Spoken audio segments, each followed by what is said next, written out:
साथियों, तो कल यानी कि 31 जनवरी को इकोनॉमिक सर्वे आ गया था 2024 और 25 जो वित्त वर्ष था उसका। और आज यानी कि 1 फरवरी 2025 को 2025-26 जो वित्त वर्ष है उसका बजट आ चुका है।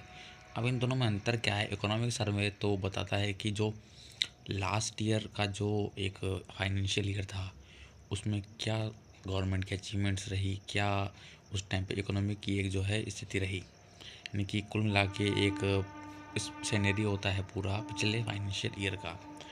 और यूनियन बजट 2025 की बात करें या मतलब यूनियन बजट की बात करें बेसिकली, तो ये होता है कि आने वाले साल में सरकार क्या लागू करने वाली है स्कीम्स, क्या फोकस होगा मेन सरकार का, और इकोनॉमिक में क्या गोल्स होने वाले हैं सरकार के।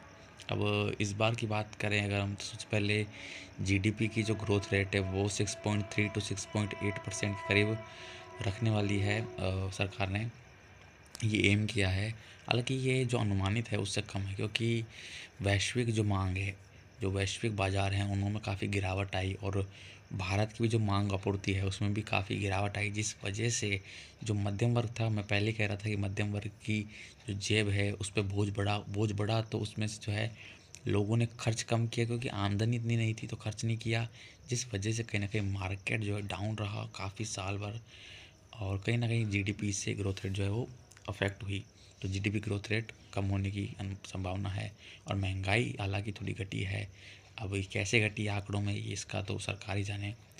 सरकार ने मेन जो फोकस किया है इस बार जो है वो इनकम टैक्स की जो स्लैब है, जो वो 12 लाख तक जो कमाते हैं उनको इनकम टैक्स से फ्री कर दिया है। और जो ईपीएफ जो है, पीएफ में जो फर्स्ट टाइम जो एनरोल करेंगे उनको भी काफ़ी बेनिफिट्स मिलेंगे, और जो इलेक्ट्रिक व्हीकल खरीदेंगे लोग उनको भी मतलब एक तरीके से सब्सिडी दी जाने वाली। तो ये काफ़ी जो चीज़ें हैं, और भी बजट को एनालाइज करना बाकी है मेरी तरफ से, क्योंकि इकोनॉमिक मेरे हमेशा से वीक सेक्शन रहा है।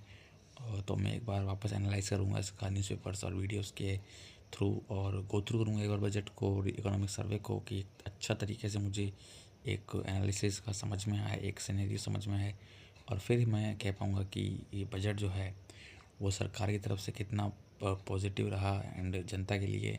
तो एक अभी इसका विश्लेषण करना बाकी है।